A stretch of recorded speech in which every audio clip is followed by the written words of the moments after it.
Good morning छात्रों।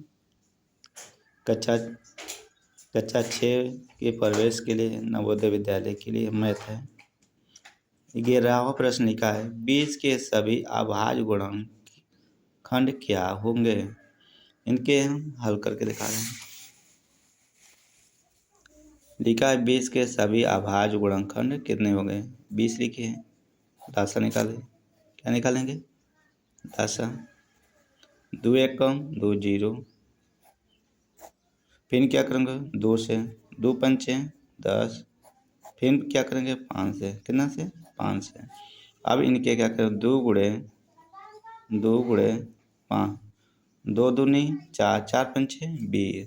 अब ये संख्या देखिए कहीं मिल रहा है 2 गुणे 2 5, तो इसका आंसर हमारा क्या हो जाएगा बी हो जाएगा। ठीक, ये अब हमारा अभाज्य गुणनखंड होंगे। ऐसे पहला देखिए ऑप्शन 2 3 6, 6 पंचे 13 नहीं होगा। सी देखिए 2 दूनी 4, 4 3 12, ये भी नहीं होगा। 2 दूनी 4, 4 दूनी 8, 8 45, ये भी नहीं होगा। इसी तरह 36 का अभाज्य गुणनखंड का देख लीजिए। 36 का 36 2 से कटे 2 एक कम 2, 81 बचेगा। 2 8 16 हो जाएगा। फिर 2 से 2 9 18, फिर 2 से नहीं 2 से नहीं 3 से, 3 त्रिका 9, 3 एक कम 3 हो गया। इनके गुण जोड़ बना लीजिए 2 गुणे 2 गुणे 3 गुणे 3 हो जाएगा। इनका देखिए 2 त्याएँ 2 दूनी 4 और 4 त्याएँ 12, 12 त्याएँ 36 हो गया। अभी आंसर में देखिए मिल रहा है 2 गुणे 2 और 3 गुणे 3, यानी 2 गुणे सी नंबर मिल रहा है 2 गुणे 2 गुणे 3 गुणे 3। 13 नंबर प्रश्न लिखा प्रत्येक संख्या का स्वयं के अतिरिक्त गुणनखंड कौन सा होता है। यानी कहने का मतलब प्रत्येक संख्या का स्वयं के अतिरिक्त गुणनखंड कौन सी संख्या होती है। तो 13 का प्रत्येक 13 का एक ए आंसर होगा ए। 17 यानी 14 नंबर 17 के गुणनखंड क्या होंगे। यानी 17 को हमने काटा तो 17 एकम 17 ही होगा। क्या होगा 17 एकम 17, इसलिए इसका गुणनखंड होगा क्या होगा 17 एकम 17 ही होगा। क्या होगा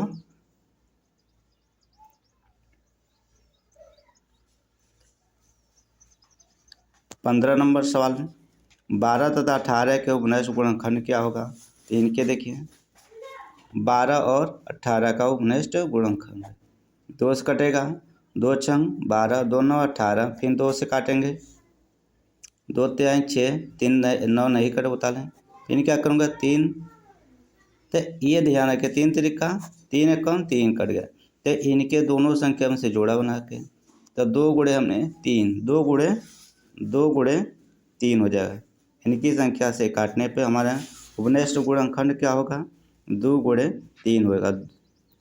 तो एक 2 लेंगे एक 3 लेंगे, तो इसका आंसर कौन हो जाएगा 15 का ए हो जाएगा। 15 का ए हो जाएगा। 16 नंबर उसी तरह देखिए करा 45 और 60 का गुणनखंड क्या होगा। 45 और 60 का ये देखिए किस संख्या से कटेगा 2 से आगे। 45 नहीं कर उतार लीजिए 2 त्याएँ 6, फिर 2 से 45 नहीं कटेगा उतार लीजिए 2 एकम 2, 2 पंचे 10 हो जाएगा। फिर 3 से 3 एकम 3, 3 पचे 15, फिर क्या करें 3 पचे 15, फिर क्या करें 3 से 3 पचे 15, 5 नहीं कटेगा 5 एकम 5। अब इनके गुणनखंड संख्या खोजना है। तो ध्यान रखिए इसमें से 2 मिल रहा है 2 ले लेंगे, इसमें से 3 मिल रहा है 3, एक संख्या 5, इसके अवभ्रंश गुणनखंड हमारा क्या हो गया। तो ध्यान देखिए कहीं मिल रहा 2 गुणे 3 मिल रहा है तो पहला आंसर हो जाएगा। इसी तरह 17 नंबर क्या 17, 13 को हमने काटेंगे 13 को काटे 13 कम 13 ही होगा। 13 कम 13 एक ही आएगा। फिर क्या करा दूसरी संख्या 27, इनके गुणनखंड क्या हो गए 27, तो इनके लासा नहीं, इनके क्या करना है गुणनखंड नहीं मिलेंगे। तो क्या करना है तो ये दोनों संख्याएं आपस में एक 27 से कम 27 करें, वैसे 3 संख्या कटेगा था। इनके माना जाएगा आंसर क्या माना जाएगा, 1 माना जाएगा। क्या माना जाएगा, 1 माना जाएगा। ठीक, तो 17 नंबर का एक आंसर होगा। 12, 18, 42 के गुणनखंड निकालोगे, इसका लासा निकाल लीजिए। 12, 18, 42, देखिए 12, 42, 48।